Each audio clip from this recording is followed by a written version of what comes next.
دیکھتے ہوئے آ رہے ہیں 1400 سال کے اندر. اللہ رب العزت بہت بے نیاز ہے. اللہ رب العزت بے نیاز ہے. کوئی بھی ظالموں کا ظلم اس کو تھکا نہیں سکتا, اور کسی بھی عبادت کرنے والی کی عبادت کی وجہ سے اللہ رب العزت کی شان میں کوئی اضافہ نہیں ہو سکتا. اللہ اس صفات کمالیہ کا جامع ہے کہ جس کے آگے کسی صفت کا کوئی تصور ہی نہیں ہے. اللہ رب العزت کے پاس ساری قوتیں, ساری طاقتیں موجود ہے.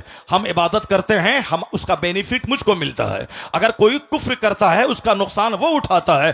اللہ صرف دیکھنا چاہتا ہے کہ میرا کون بندہ ہے جو اس زمین کو عدل سے بھرتا ہے, اور کون ہے جو اس زمین کو ظلم سے بھرتا ہے. جو ایمان لائے گا, اچھا کام کرے گا, اسے یہاں صحت دیں گے, عزت دیں گے, حکومت دیں گے, مرنے کے بعد جنت دیں گے. جو کفر کرے گا, شرارت کرے گا, ظلم کرے گا, اتیاچار کرے گا, دوسروں کو جینے نہیں دے گا, ستائے گا, سماج کو پاپ سے بھر دے گا, اس کے لیے آگ تو وہاں ہے. یہاں اس کا جینا تنگ کر دیں گے, یہاں اس کے گھروں کو قید خانہ بنا دیں گے, یہاں اس کو ذلیل اور رسوا کر دیں گے. نہیں دیکھا تم نے آج سے 5 سال پہلے چائنا کے لوگ کہتے تھے کون سی نماز ہے, کیسی نماز ہے. جاپان کے لوگ کہتے تھے کون سی مسجد ہے, کیسا مدرسہ ہے. ہندوستان کے بھی چند سر پھرے کہتے تھے یہ کون سی مسجد, کون سا مدرسہ. اذان بند کر دیں گے, مدرسہ بند کر دیں گے. امریکہ بھی کہتا تھا یہ کون سا اسلام ہے, ہر طرف اسلام کا چرچا ہو رہا ہے, ہر طرف اسلام اسلام لوگ کر رہے ہیں, نہیں پڑھنے دیں گے اسے. اب مسلمان پریشان حال تھے, مسلمان ہاتھ اٹھا کے رب کریم کی بارگاہ میں دعا کر رہے تھے. تو ہمارے ہمارا پروٹیسٹ کام نہیں آیا, مگر ہماری وہ بھیگی پلکوں کی دعائیں وہ کام آئی کہ جو کام پوری دنیا کو ہلا کے رکھ دیا. اللہ رب العزت نے دوسری فوج کو نہیں بھیجا, ایک چھوٹا سا کورونا کا کیڑا بھیج دیا. اس کیڑے نے چائنا کو تباہ کیا, امریکہ کے شہر کو اس کو رونق کو مٹا دیا, سارے ایئرپورٹس میں تالے لگوا دیے. دنیا کے اربوں انسان کو ان کے گھر کو جیل اس کے لیے بنا دیا گیا.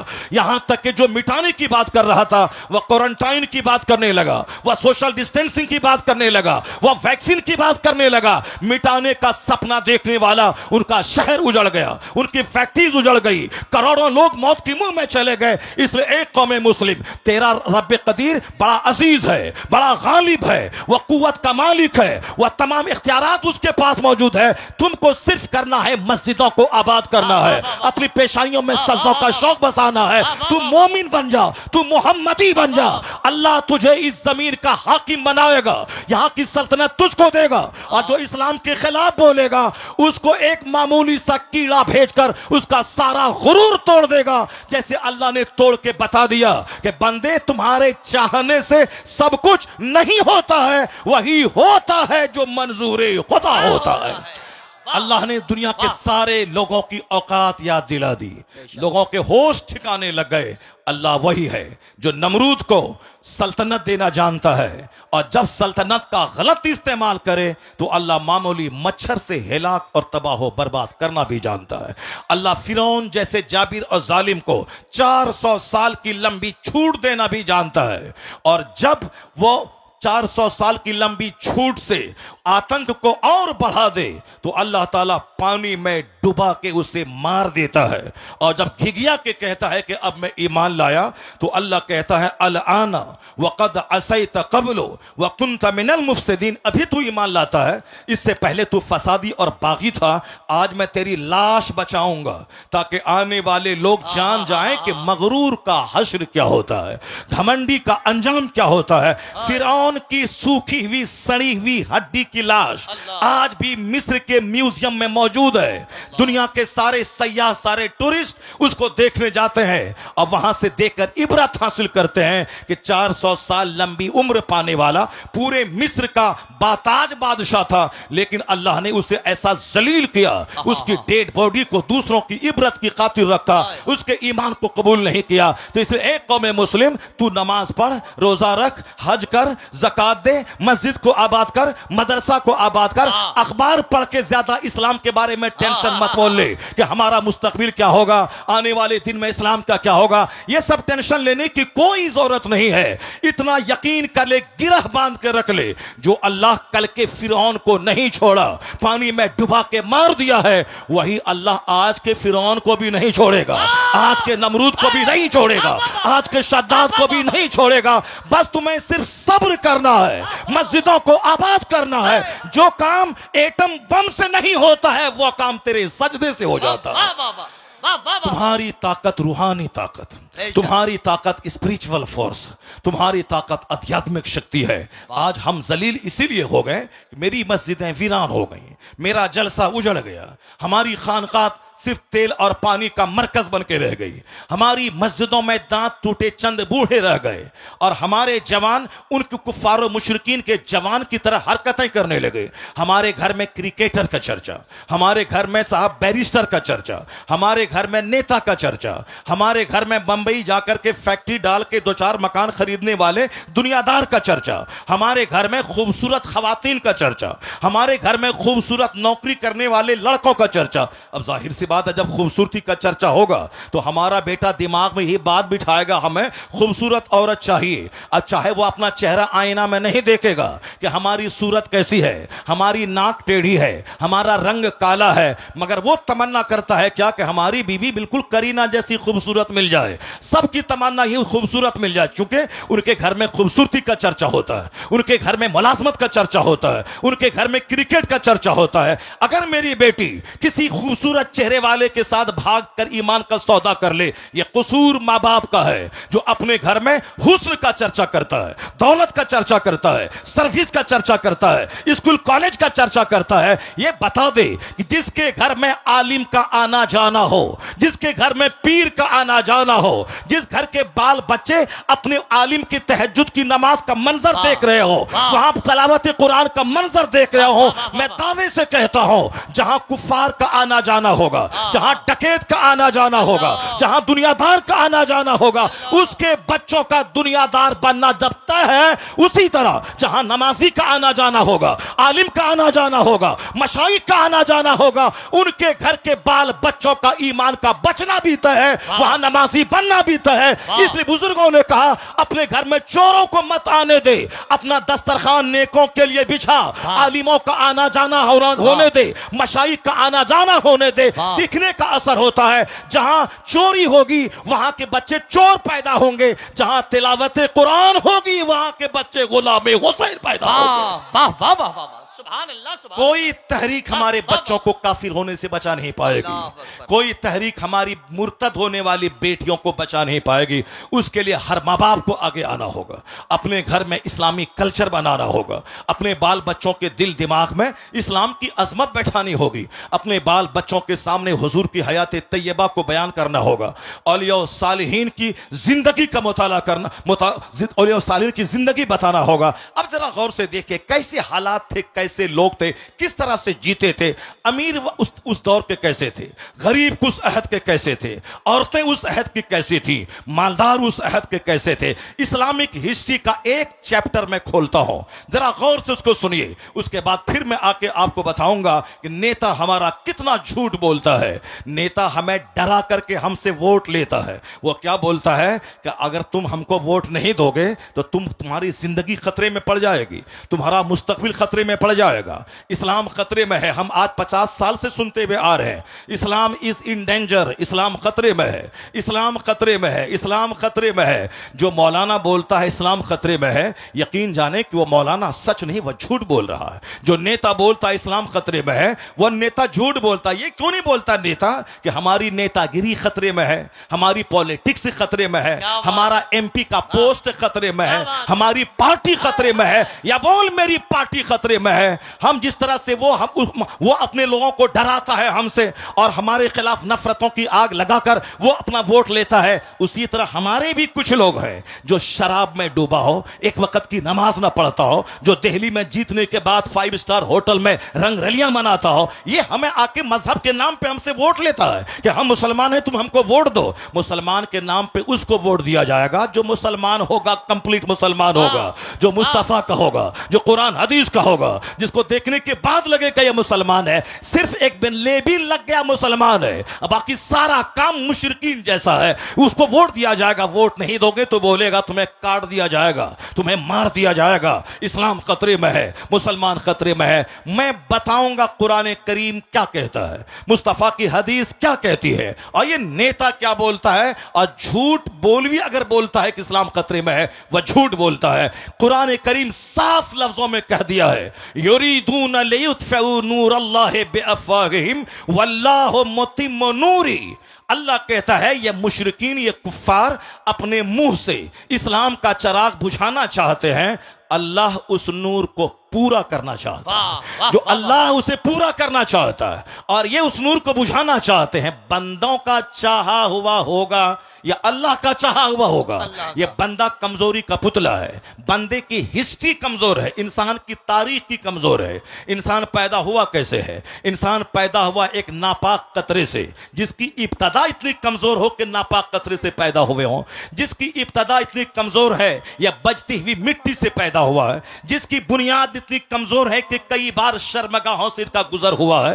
باپ کی ریڑھ کی ہڈی اور ماں کے سینے کی ہڈی سے جو قطرہ نکلتا ہے اس سے یہ انسان پیدا ہوا. یہ میں نہیں کہتا, پیدا کرنے والا میرا خالق کہتا ہے. فَلْيَنْظُرِ الْإِنسَانُ مِمَّا خُلِقَ مِن مَّاءٍ دَافِقٍ يَخْرُجُ مِن بَيْنِ الصُّلْبِ وَالتَّرَائِبِ إِنَّهُ عَلَى رَجْعِهِ لَقَادِرٌ. اللہ کہتا ہے a man should consider in his creation, آدمی کو اپنی پیدائش پہ غور کرنا چاہیے کہ وہ پیدا ہوا کیسے ہے. اللہ کہتا ہے وہ پانی کا کودتا ہوا قطرہ منی کا, جو باپ کی ریڑھ کی ہڈی سے نکلتا ہے, ماں کے سینے کی ہڈی سے نکلتا ہے, اور وہ بچہ دانی میں پہنچتا ہے, اور 4 مہینے تک وہ بلڈ وہ نطفہ اپنی اصل حالت پہ رہتا ہے. اگلے 40 دن تک, اگلے 40 دن میں وہ لوتھڑا بنتا ہے, اگلے 40 دن میں ڈھانچہ تیار ہوتا ہے, اگلے 40 دن کے بعد اس میں جان ڈالی جاتی, 120 دن کے بعد اس میں جان ڈالی جاتی ہے. اب 40 دن کا ایک پیریڈ گزرتا ہے, پہلے لوتھڑا, اس کے بعد ڈھانچہ, پھر اس کے بعد اس میں جان ڈالی جاتی ہے. جان ڈالے جانے سے پہلے اگر ایماندار نیک پرہیزگار مسلمان ڈاکٹر بولے اگر یہ حاملہ رہی, حمل سے رہی تو اس کی جان کو خطرہ ہے, تو نیک متقی پرہیزگار ڈاکٹر کی بات مان کر اس قاطع حمل ایبورشن ہو سکتا ہے. لیکن اگر جان ڈال دی گئی پھر کسی کی بات نہیں مانی جائے گی. 4 مہینے کے بعد کوئی ایبورشن اگر کرتا ہے وہ اس بچے کا قاتل اور مرڈرر ٹھہرتا ہے. تو ایک ناپاک قطرے سے یہ انسان پیدا ہوا ہے. اب پیدا ہوتا کس راستے سے ہے وہ سب کو معلوم ہے, اور وہ نطفہ جاتا کس راستے سے ہے وہ سب کو معلوم ہے. یہ پوری کہانی قرآن میں 2-4-10 جگہوں پہ بیان کیا گیا ہے. یہ بیان کیوں کیا گیا ہے؟ صوفیاء کرام کہتے ہیں لوگوں کا مزاج ہے, جب جوانی ملی مغرور ہو گیا, دولت ملی گھمنڈی ہو گیا, چھوٹا سا گھر کچے کا پختہ بنا دیا, اب وہ صاحب سماج میں اپنے آپ کو سب سے بڑا سمجھنے لگا.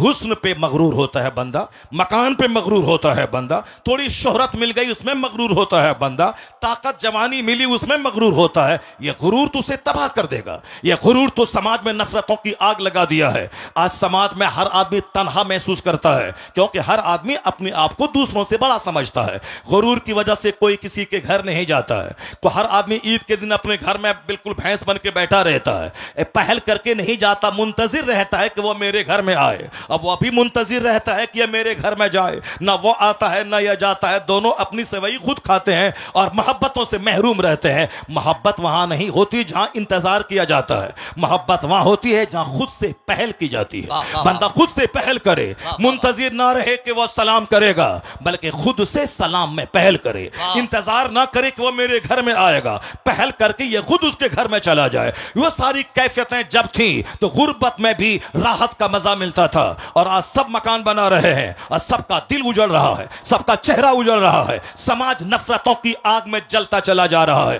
آقا نے کہا تھا لا تدخلون الجنت حتی تؤمنوا, جنت نہیں جاؤ گے جب تک کہ مومن نہ بن جاؤ. ولا تؤمنوا حتی تحابوا, مومن نہیں بنو گے جب تک کہ آپس میں ایک دوسرے سے محبت نہ کرو. محبت کرنا مومن بنے رہنے کے لیے ضروری ہے. اپنے پڑوسی سے محبت ضروری ہے ایمان بچانے کے لیے, اپنے رشتہ داروں سے صلہ رحمی ضروری ہے ایمان بچانے کے لیے,